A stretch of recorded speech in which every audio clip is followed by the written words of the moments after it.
नमस्कार, मैं हूं दीपक और आप देख रहे हैं डीएस के टॉक्स। ये वाला जो वीडियो है ना, इस वीडियो में जो सब्जेक्ट है, इस सब्जेक्ट या इस टॉपिक के ऊपर वीडियो बनाने के लिए मैं काफ़ी दिन से वेट कर रहा था, लेकिन कुछ और टॉपिक्स या फिर समय नहीं मिल पाया था। तो इस वीडियो में जो टॉपिक पर मैं डिस्कशन कर रहा हूँ ना, उस टॉपिक को समझने की कोशिश करें, बातों की गहराई को समझने की कोशिश करें और सिर्फ कानों से नहीं, दिमाग से सुनने की कोशिश करें। एक टाइम था मुंबई में बियर बार चला करते थे, लेडीज़ बार चला करते थे, जहाँ पर लड़कियाँ सर्विस वगैरह प्रोवाइड करती थीं। एक अमेरिका में इंडस्ट्री है, पॉर्न इंडस्ट्री, उसी का एक प्रोडक्ट इंडिया में आ गया सनी लियोनी के नाम से, जो कि अपने जिस्म यानी अपने शरीर को बेचती हैं, लोगों को खुश करती हैं, बदले में पैसा कमाती हैं। और ऐसी ही एक बिरादरी है पत्रकारिता, जहाँ पर कुछ लोग खुद को स्वयंभू सच्चा पत्रकार बोलते फिरते हैं। वो अक्सर कहते फिरते हैं कि मोदी ने देश बेच दिया, मोदी ने देश बेच दिया। वो लोग जो कहते फिरते हैं कि मोदी ने देश बेच दिया, क्या उन लोगों ने अपना ज़मीर नहीं बेच दिया? क्या उन लोगों ने, जो खुद को पत्रकार कहते हैं, नहीं, सच्चा पत्रकार कहते हैं, उन्होंने अपनी पत्रकारिता को नहीं बेच दिया? मैं आपके सामने कुछ एग्जाम्पल रख रहा हूँ जो शायद आपने भी देखे होंगे, लेकिन बड़ी सफाई से आपने इग्नोर कर दिए होंगे, जैसे उन पत्रकारों ने उन पर्टिकुलर टॉपिक्स को इग्नोर कर दिया। नुपुर शर्मा अगर रहमानी को प्रत्युत्तर देती है और एक कुछ स्टेटमेंट देती है, तो भैया उतनी क्लिप को वायरल कर दिया जाता है। फिर बड़े बड़े सेलिब्रिटीज़ और बड़े बड़े पत्रकार, जैसे कि अभिसार दल्ला शर्मा, उसने तो दर्जनों के भाव से नुपुर के ऊपर वीडियो बनाए। फिर रवीश कुमार कहिए, या फिर उन्हीं की बिरादरी का एक और है टटपुंजिया ध्रुव राठी, जो कि भारत, भारतीय सभ्यता, हिंदू आस्था, हर चीज़ से नफरत करता है। वो भी एक वीडियो डाल देता है कि भैया फ्रीडम, इसका मतलब ये थोड़ी कि आप किसी को भी अब्यूज़ करोगे किसी की आस्था पर। लेकिन यही ध्रुव राठी कभी राम सेतु का मजाक उड़ाता है और एग्जाम्पल देता है कि भैया जैसे फिल्मों में स्पाइडरमैन की मूवीज़ में न्यूयॉर्क होता है, वैसे ही लोगों ने श्रीलंका को भी रियल मान लिया, राम सेतु को रियल मान लिया। मतलब वो हमारी आस्था पर चोट करे तो सबको चलता है। बट अगर नुपुर शर्मा इस्लाम के ऊपर कुछ बोल देती है तो लोगों से हेट मंगर बोलते हैं कि बताओ ये फ्रीडम का गलत इस्तेमाल कर रही है, ये हेट स्पीच दे रही है, हेट मंगर है।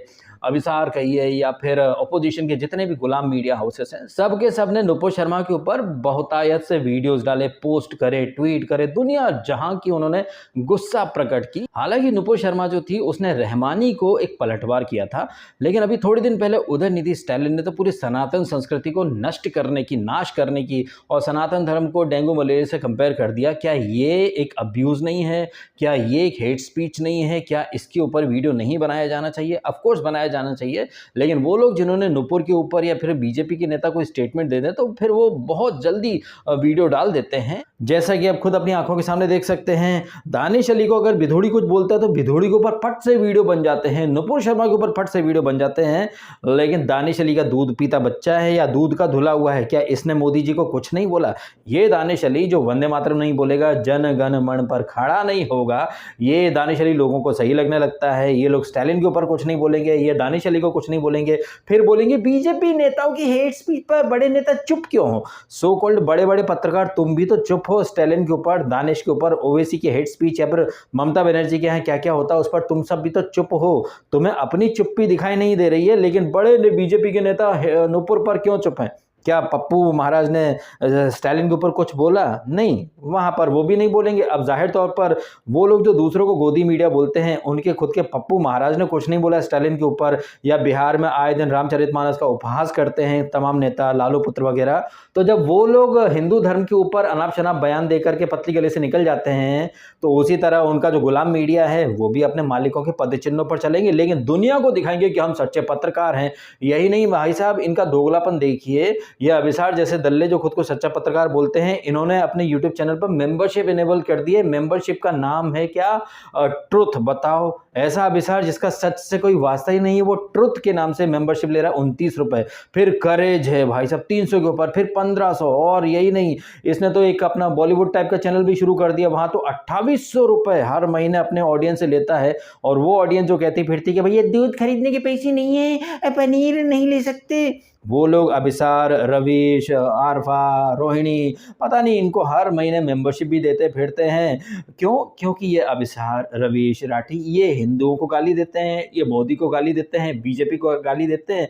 और हमारे देश का एक ऐसा बहुत बड़ा वर्ग है जो खुद को माइनॉरिटी बोलता है, उन्हें ना बीजेपी के खिलाफ, मोदी के खिलाफ बातें सुनने में बहुत आनंद आता है। तो मजे से इन लोगों को हर महीने पैसे भी देते फिरते हैं, लेकिन दुनिया को बोलेंगे बहुत महंगाई है भाई साहब। अगर वाकई में अभिसार शर्मा सच्चा पत्रकार होता तो वो तस्वीर के दोनों साइड आपको दिखाता, वो नुपुर के स्टेटमेंट दिखाता, उसमें कितनी सच्चाई है, कितना वो रहमानी ने क्या बोला क्या नहीं, ये सारी चीज़ें दिखाता। लेकिन नहीं, अगर उसे नुपुर के स्टेटमेंट एक अब्यूज़ या फिर हेट स्पीच लगे थे या बिगेटरी लगे थे, तो उदयनिधि स्टैलिन के ऊपर भी उसे बोलना चाहिए था ना। लेकिन नहीं, वो लोग सिर्फ बीजेपी वालों को दिन भर गाली देते हैं और खुद को सच्चा पत्रकार बोलते हैं।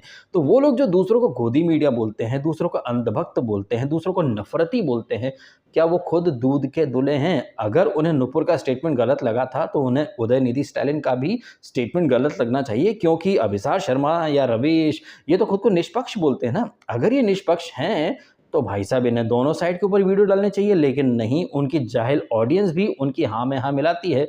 फिर उनकी जाहिल ऑडियंस यहाँ आकर के कमेंट करती कि डीएसके तू मुसलमानों के ऊपर वीडियो डालता है।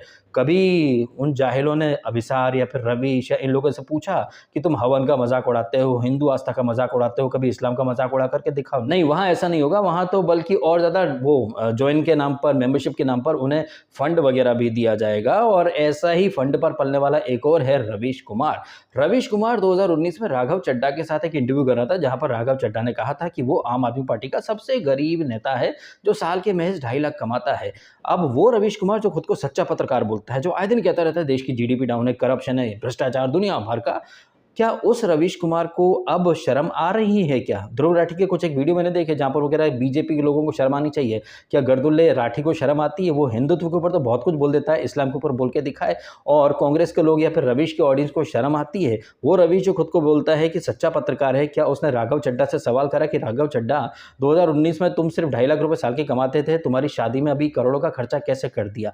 नहीं, वहां पर कुछ नहीं बोला जाएगा। फिर दूसरों को गोदी मीडिया बोल देंगे, दूसरों को अंधभक्त बोल देंगे, दूसरों को बीजेपी आईटी सेल वाला बोल देंगे। लेकिन ये अभिसार, रवीश, राठी ये किस आईटी सेल पर पल रहे हैं? ऑब्वियसली अगर ये लोग आम आदमी पार्टी या फिर कांग्रेस के ब्लेंडर पर नहीं बोलते हैं, तो ये कांग्रेस और आम आदमी दोनों आईटी सेल पर ये पल रहे होंगे। दोनों तरफ से फंड लेते हैं, ऑडियंस से मेंबरशिप का भी लेते हैं, तो इनकी तो पांचों उंगलियां घी में और सर कढ़ाई में। लेकिन इनकी जो जाहिल ऑडियंस है, जो कि टोटली ब्रेन वॉश्ड हो चुकी है, जिन्हें सिर्फ बीजेपी और मोदी की बुराई सुनने में मजा आता है, फिर वो लोग खुद को सेक्युलर बोल देते हैं। वो लोग कहते फिरते हैं कि भाई साहब देश बेच दिया, देश बेच दिया। तो ऐसे लोग जो अक्सर कहते फिरते हैं कि मोदी ने देश बेच दिया, उन लोगों के खुद के घर अभी सलामत हैं या फिर वो घर भी बिक गए? ये बात मैं उन जाहिलों से कर रहा हूँ, मदरसा छापों से कर रहा हूँ, जो दूसरों को व्हाट्सएप यूनिवर्सिटी का बोलते हैं। क्या तुम्हारे बाप दादा का घर अभी भी तुम्हारे बाप दादा के नाम पर है, या फिर वो घर भी अडानी अंबानी के नाम पर दे दिया है? एयरपोर्ट कभी वो जीवीके या फिर जीएमआर वाले ऑपरेट करें, तब तो कोई नहीं बोलता था कि पप्पू ने बेच दिए एयरपोर्ट। लेकिन एयरपोर्ट बिक गए, ये बिक गया, वो बिक गया। सालों तुम्हारे घर नहीं बिक गए हैं? पता कर लो, कहीं घर भी बिक गया हो। बड़ी जल्दी लोग एकदम जैसे वो भड़का देते हैं, ब्रेन वॉश कर देते हैं। अभिसार, रवीश और ये राठी जैसे लोग लग जाते हैं। कौआ कान ले गया, हाँ कान ले गया, कान ले, अपना कान पकड़ कर तो देखो। कभी हिंडनबर्ग के नाम पर, कभी किसी और नाम पर, मोदी ने ये कर दिया, मोदी डर गया योगी से। ये अभिसार हमेशा ऐसी थंबनेल डालता है कि मोदी डर गया, राहुल से डर गया, प्रियंका गर्जी। अगर प्रियंका और राहुल इतने दमदार हैं, तो काशी जाए ना, मोदी के सामने ताल ठोके और करें वहां पर चुनाव का शंखनाद, अगर वाकई में वो गरजते हैं या मोदी उनसे डरता है। वैसे कौन किससे डर रहा है ये तो दुनिया देख रही है, लेकिन कैसे फिर भी ये अभिसार जैसे लोग मिसलीड करते हैं कि राहुल से डर, राहुल से डर। अबे राहुल से कौन डरेगा? वो राहुल जो अमेठी में हार गया स्मृति ईरानी से, उससे कोई डरेगा? मतलब शर्म आनी चाहिए उन लोगों को जो अभिसार शर्मा जैसे दल्ले को देखते हैं, जैसे धान और गेहूं में फर्क नहीं पता, वो कुछ भी बकैती कर देता कि राहुल से डर गए, राहुल से डर गए। लेकिन ना अभिसार दल्ला और ना ही उसकी ऑडियंस कभी भी सोचेगी कि यार ये जो अपोजिशन की जितनी पार्टियां हैं, जो अपने अपने स्टेट में एक दूसरे से लड़ते रहते हैं, ये किसके डर से एक हुए हैं, किसके डर से ये अलायंस बनाया इन लोगों ने? अगर वाकई में राहुल गांधी इतने दमदार हैं, तो अमेठी छोड़ करके वायनाड क्यों भग गए? काशी आते ना, दम दिखाते अपना। प्रियंका गांधी ने कितने चुनाव लड़ लिए हैं, कितने चुनाव में वो जीती है, जो उससे कोई डरेगा? लेकिन नहीं, ख्याली पुलाव पकाता है वो अभिसार शर्मा या राठी या फिर ये रेबीज या फिर वो राना आरफा। आप ये तस्वीर देखिए, अभिसार दल्ला शर्मा खड़ा है अरफा के साथ, जो आए दिन जिहादियों को सपोर्ट करती है और हिंदू कम्युनिटी को हमेशा पानी पी पी के कोसती रहती है। उसके साथ में खड़ी है रोहिणी सिंह 2 BHK, जिसको कि समाजवादी पार्टी ने गोद ले रखा है। वो समाजवादी की गोद में बैठी है, लेकिन दूसरों को गोदी बोलती फिरती है। ये रोहिणी फाइजर की पीपड़ी बजा रही थी। भर भर के इसने कोशिश करी थी कि भैया हमारी खुद की जो देश में निर्मित वैक्सीन है ना, उसके खिलाफ एक नेगेटिव नैरेटिव कैसे बनाया जाए। तो ये लोग खुद को सेक्युलर बोलते हैं, सच्चा बोलते हैं, तो मुझे बहुत हंसी आती है। और उन लोगों के ऊपर तरस भी आता है जो न सिर्फ अभिसार, रोहिणी या आरफा जैसों को सच्चा मानते हैं, बल्कि उन्हें हर महीने डोनेशन भी देते हैं, जबकि वो भी लपट झंडिस हैं। और ऐसे लोगों को डोनेशन देने वाली ऑडियंस तो महा लपट झंडिस है, जिसके पास पनीर खरीदने के पैसे नहीं है, दूध खरीदने के पैसे नहीं है, लेकिन पठान जवान देखने के और अभिसार, रवीश, राठी जैसों को देने के लिए भी उन लोगों के पास बहुत पैसा है। और इस तरह की ऑडियंस को बेवकूफ़ बनाने वाले अगर खुद को पत्रकार कहते हैं, तो भाई हर किसी को पत्रकार बन जाना चाहिए।